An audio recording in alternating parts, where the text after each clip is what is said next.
Hey everyone, it's Dina back at the Children's Garden at Wimberley's Roots, and this week is National Gardening Week, and so I want y'all to celebrate with me by taking a look at the garden and how much it's changed even just in a few weeks. So last time we were here we talked about seeds and the garden thriving even though we left it alone for a while, and so if you remember, the lettuce was flowering.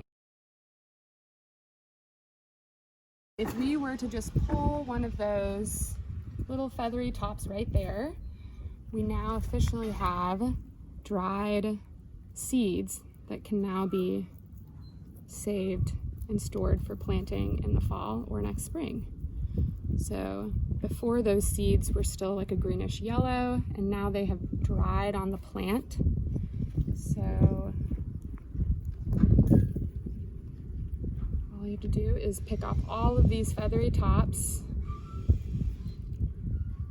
and kind of sprinkle them into your hands. The feathers will kind of float away, and this is kind of a neat way that the lettuce plant distributes its seed.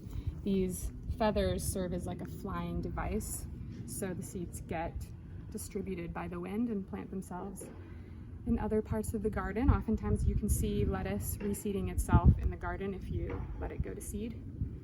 Over here,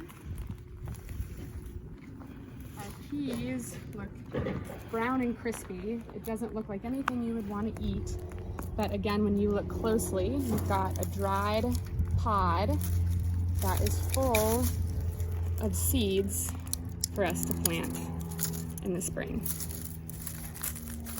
So again, never take for granted plants that are flowering, or even for that matter, dead. They certainly don't look pretty, but they are providing us with seed for the next crop, which is an incredible contribution and something that we can take for granted when it's so easy for us to just buy more seed. So yeah, just see the whole cycle of. So here we are back at our carrots, and this is a really neat thing to look at because you see very different stages of the plant's life cycle. So like there's a wasp there. Now, what used to be the flower is now full of tiny seed heads. And carrot seeds are really tiny, so if you don't look closely, you might miss it. And this is interesting. These seeds look a little bit bigger, but as you can tell, these seeds aren't quite ready. They're green, so it's really important that the seed dries fully. Otherwise it won't be viable. But there's definitely some seeds that look really close, and it's exciting to think that we might have some carrot seeds that we've saved that we can experiment with. So as our spring crops have gone to seed and we've pulled them out of the ground, we have made room for our summer crops, our heat-loving plants, which is perfect as it is quite warm today, about 85 degrees. So some of these beds have been planted for the summer fruits, including, right here we have some tomatillos, which you can use tomatillos to make salsa verde, I'm very excited about that. Tomatillos are in the same family as tomatoes, as well as peppers and eggplants.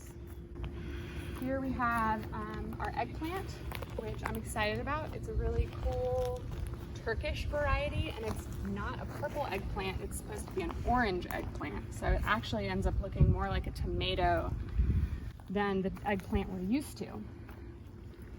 And then also here we have some different varieties of tomatoes. And I'll be honest, I don't remember what variety they are, so they're gonna be a surprise, and that's okay. And what goes great with tomatoes?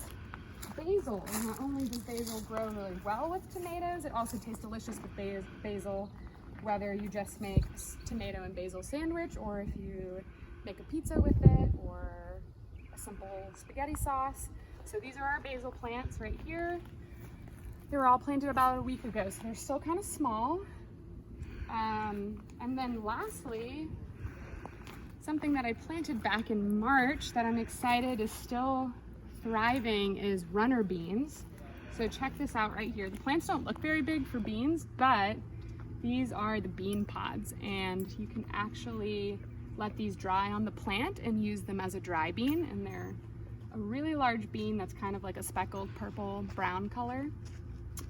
They actually are more of a cool weather bean, so I'm surprised that they're still doing really well. So I'm looking forward to opening up those pods and either eating the beans or saving them for seed to grow more runner beans next year.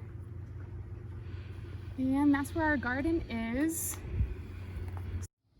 So if you're getting really excited about starting a garden of your own, Wimberley's Roots is excited to announce that it's going to be providing mini greenhouse grow kits complete with soil and seeds and your own mini plastic container that would be perfect for starting seeds. So whether you have experience with growing or if you're totally new, if you already have a garden outside, or if you don't have any space outside to grow a garden, this is a wonderful opportunity to start learning how to grow your own food from seed.